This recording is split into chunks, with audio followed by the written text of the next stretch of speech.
মৰমৰ ছাত্ৰ-ছাত্ৰীসকল, ইতিমধ্যে প্ৰজ্ঞান বৃত্তি পৰীক্ষা অনুষ্ঠিত হৈ গৈছে। আশা কৰিছোঁ তোমালোক সকলোৰে পৰীক্ষা ভাল হৈছে আৰু মই কামনা কৰিছোঁ তোমালোক সকলোৰে পৰীক্ষা ভাল হওক, ভাল নম্বৰ সকলোৱে পাওক। ছাত্ৰ-ছাত্ৰীসকল, মই এই ভিডিঅ'ত তোমালোকক এটা অতি গুৰুত্বপূৰ্ণ ইনফৰমেশ্যন দিবৰ কাৰণে আহিছোঁ।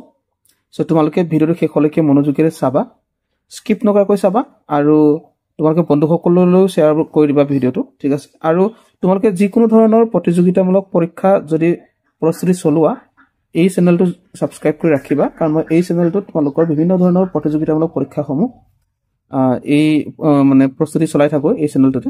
তোমালোকে নবোদয় পৰীক্ষাৰ কাৰণে তোমালোকে এই চেনেলটোৰ জৰিয়তে প্ৰস্তুতি চলাব পাৰিবা, ঠিক আছে।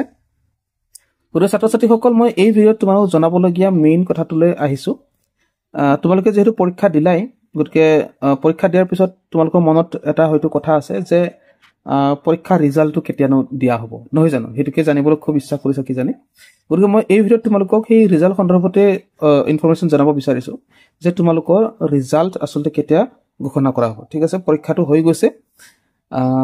পৰীক্ষাৰ আচলতে পৰীক্ষাৰ্থী আছিলে 18,232। তোমালোকৰ চতুৰ্থ আৰু পঞ্চম দুয়োটা মিলাই পেলাই 18,232 গৰাকী শিক্ষাৰ্থীয়ে পৰীক্ষা দিছে, ঠিক আছে। তাৰে দুই এক হয়তো কম হ'ব পাৰে, কিন্তু ইমান সংখ্যকে এডমিট পাইছে তাৰমানে, ঠিক আছে।